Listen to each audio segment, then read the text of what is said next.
A Jewish philosopher discovered something about Jesus' father that made the church want him dead. They burned his books, banned his name, and 300 years later, most people still don't know what he found. Amsterdam, 1656. A young man with dark curly hair and intense eyes sits alone in a candlelit room, writing by hand on parchment paper. His name is Baruch Spinoza, and he's about to ask a question that will get him kicked out of everything he's ever known.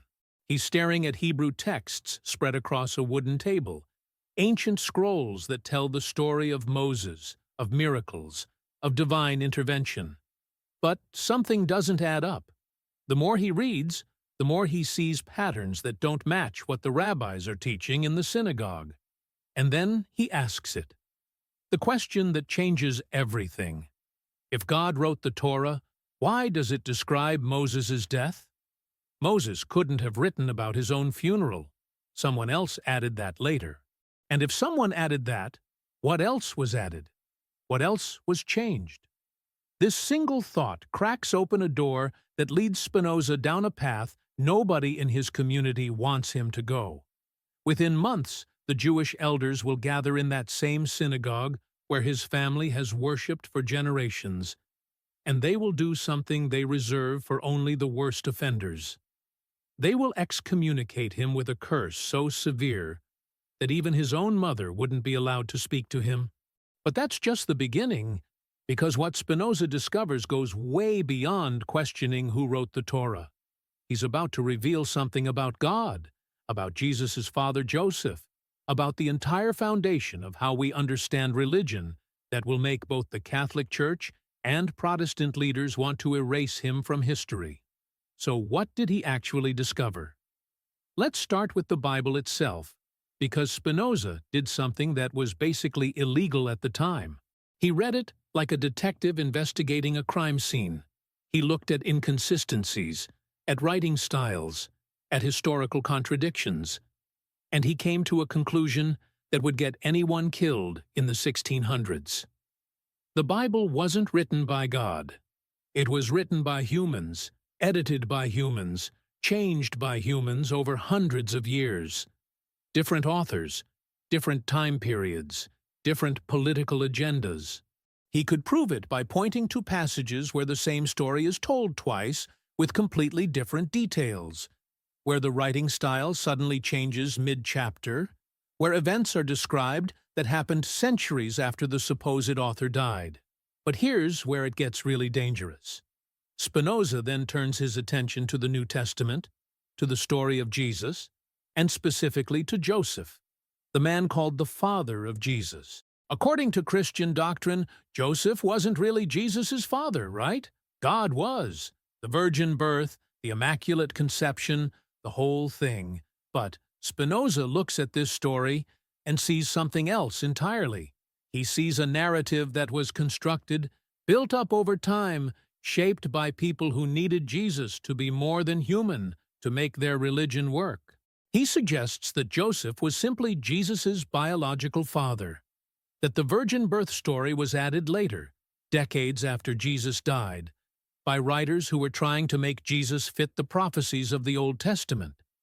They needed a miraculous birth, so they wrote one. They needed divine parentage, so they created it. This wasn't about disrespecting Jesus or his teachings. Spinoza actually thought Jesus was an incredibly wise teacher. But he saw the difference between the man Jesus and the mythology built around him. Now you might be thinking, okay, so he questioned some Bible stories. Why was that such a huge deal? Because in the 1600s, saying the Bible was written by humans wasn't just controversial, it was heresy punishable by death. The entire power structure of Europe was built on the idea that the Bible was the literal word of God, that kings ruled by divine right, that the church had authority because it was God's representative on earth. If the Bible was just a book written by people, then all of that collapses. The church couldn't allow that. Jewish authorities couldn't allow that. Nobody in power could allow that. But Spinoza wasn't done. He went further. He developed a complete philosophy that redefined what God even is. This is where things get really wild, because what Spinoza proposes is so different from traditional religion that it's almost hard to wrap your head around at first. He said, God isn't a bearded man in the sky watching you and judging your actions. God isn't a person at all. God is everything. God is nature. God is the universe. God is the laws of physics. God is existence itself. He called it Deus sive natura, God or nature. Same thing. When you look at a tree, you're looking at God. When you feel the wind, that's God. When you follow the laws of mathematics, you're following God's nature. Everything that exists is part of one infinite substance, and that substance is what we call God. Here's why this terrified religious authorities. If God is nature, then there's no supernatural. There are no miracles. There's no divine intervention. There's no heaven or hell as separate places where God rewards or punishes you. Everything happens according to natural laws, and those laws never break. What looks like a miracle is just something we don't understand yet. Prayer doesn't change God's mind, because God doesn't have a mind to change. God doesn't get angry, or jealous, or loving. God just is. The universe just is. It follows its own nature perfectly, always, without exception. So where does that leave Jesus' father, Joseph? In Spinoza's view, Joseph was a man, Jesus was born through natural human reproduction, and the stories about virgin births and divine fathers were beautiful metaphors that later generations took literally. The real power of Jesus wasn't that he was born supernaturally. It was that he understood something true about existence, about love, about how to live. But the church needed him to be God incarnate, so they built that mythology. And once they built it, they had to defend it at all costs. The Jewish community excommunicates Spinoza in 1656. The document they write is brutal. They curse him with the curses that Joshua cursed Jericho. They say he should be cursed by day and cursed by night, cursed when he lies down and cursed when he rises up.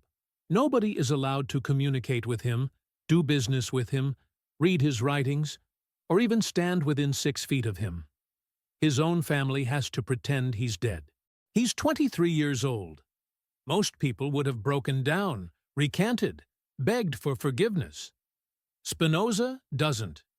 He leaves Amsterdam, changes his first name from the Hebrew Baruch to the Latin Benedictus, both meaning blessed, like he's reclaiming the blessing they tried to take away. He moves to a small town, rents a room, and makes a living grinding lenses for telescopes and microscopes. And in that little room, working with his hands during the day and writing philosophy at night, he creates one of the most revolutionary books ever written. He calls it Ethics, but he knows he can't publish it while he's alive. It's too dangerous. The Catholic Church has spies everywhere looking for heretics. Protestant leaders are just as aggressive. People are still being burned at the stake for saying less controversial things than what Spinoza is writing. So he keeps it hidden, shares it only with a small circle of trusted friends, and continues to develop his ideas. He writes about freedom, about how true freedom isn't doing whatever you want, it's understanding the causes of your own actions. He writes about emotions, about how they're not mysterious forces, but natural reactions that can be understood and managed. He writes about politics, about how governments should be secular, how religious authorities shouldn't control the state, how freedom of speech and thought are essential for a healthy society. Every single one of these ideas is revolutionary. And they all stem from that original insight. God is nature. The Bible is a human book. Miracles don't happen. Everything can be understood through reason. Years pass. Spinoza is living quietly, almost invisibly, in a small room in The Hague. He's making lenses, writing letters to other philosophers, working on his ethics. Then, in 1670, he publishes a different book, the Theological Political Treatise, and this time he publishes it anonymously because he knows what's coming. The book argues that the state should be separate from religion, that people should have freedom to think and speak, and most dangerously, it applies that detective-style analysis to the Bible, showing all the contradictions and inconsistencies that prove it was written by humans with political motives. The book spreads across Europe, and the reaction is exactly what Spinoza expected. The Catholic Church bans it immediately. Protestant leaders call it the most dangerous book ever written. Philosophers attack it. Political leaders condemn it. Someone tries to stab Spinoza on the street. He keeps the torn cloak from that attack for the rest of his life as a reminder of how much people hate the truth. But here's the thing. The book also finds readers who are hungry for these ideas. Young intellectuals, scientists, people who have been thinking these thoughts privately but never dared say them out loud.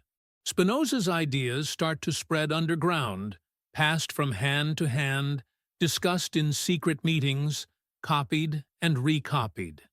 And then, in 1677, Spinoza dies at age 44 from lung disease, probably from breathing in glass dust all those years grinding lenses. He dies in that same small room, with almost no money, no family around him, still officially cursed and excommunicated. His friends immediately publish Ethics, the book he never dared release while alive. And that's when the real firestorm begins. Ethics lays out his entire philosophy in geometric proofs, like a math textbook, but for understanding God and existence. And when people read it, they realize just how radical Spinoza really was. He didn't just question some Bible stories, he completely reimagined what religion, God, and spirituality could mean. The church goes into panic mode. They put ethics on the index of forbidden books, the official list of texts Catholics are banned from reading. But it's too late. The ideas are out. And over the next century, they seep into European thought like water, through cracks in a wall. Fast forward to today.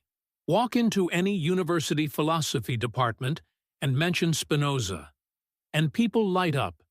He's considered one of the most important thinkers in Western history.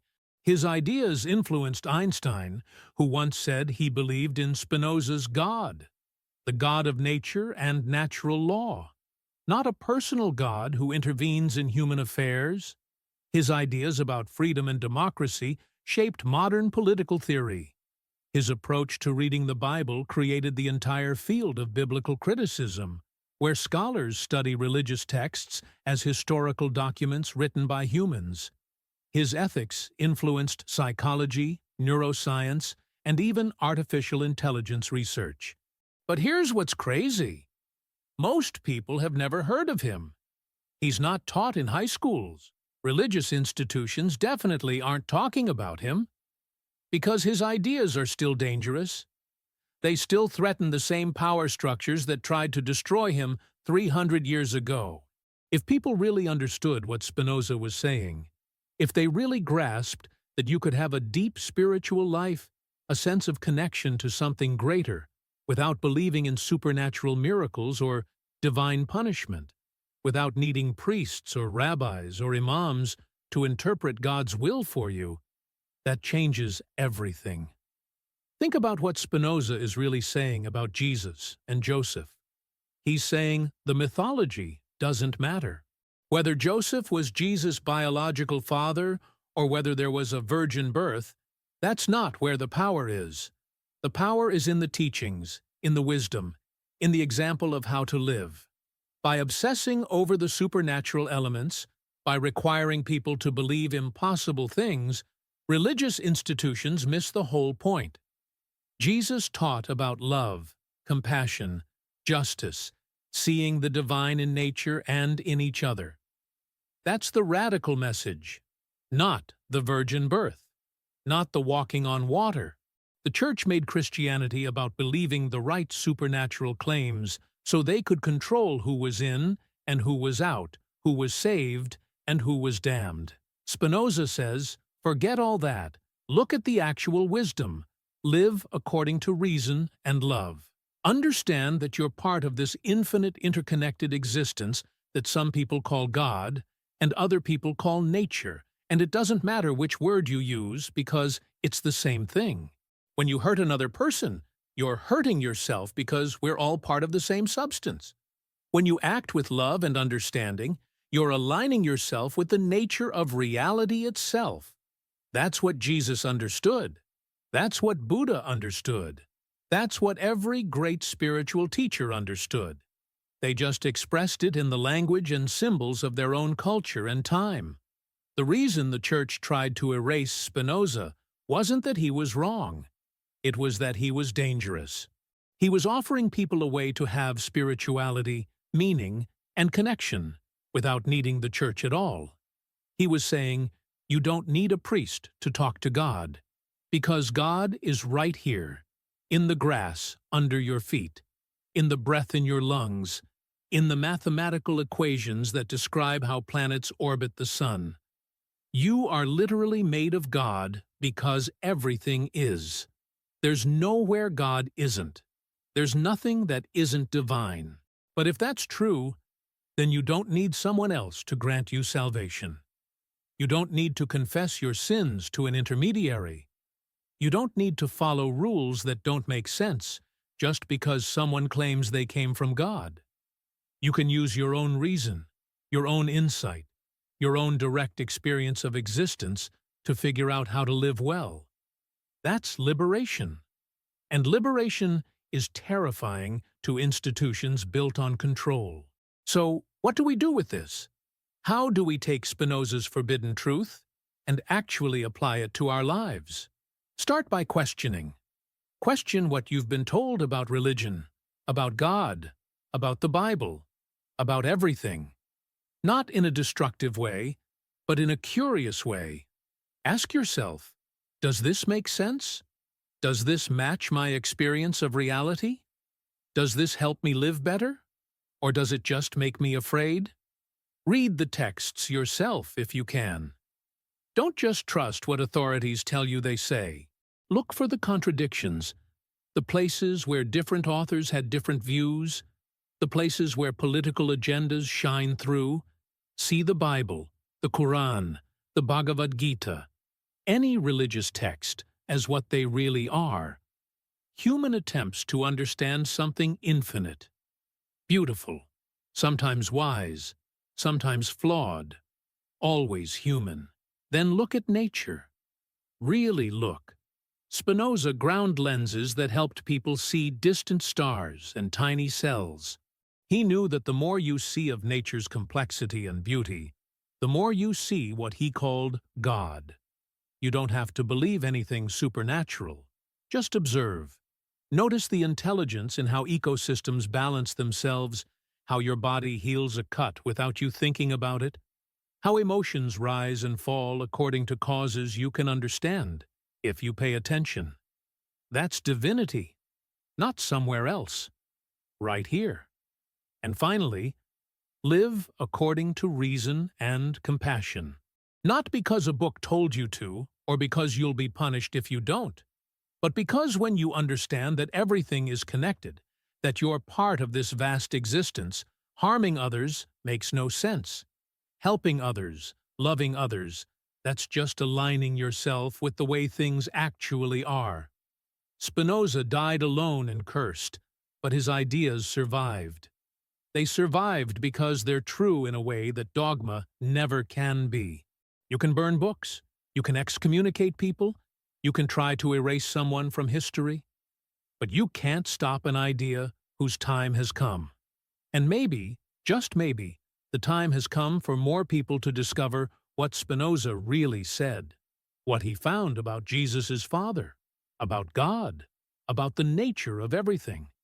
Not because it destroys religion, but because it offers something deeper than religion ever could, a direct connection to existence itself. No middleman required.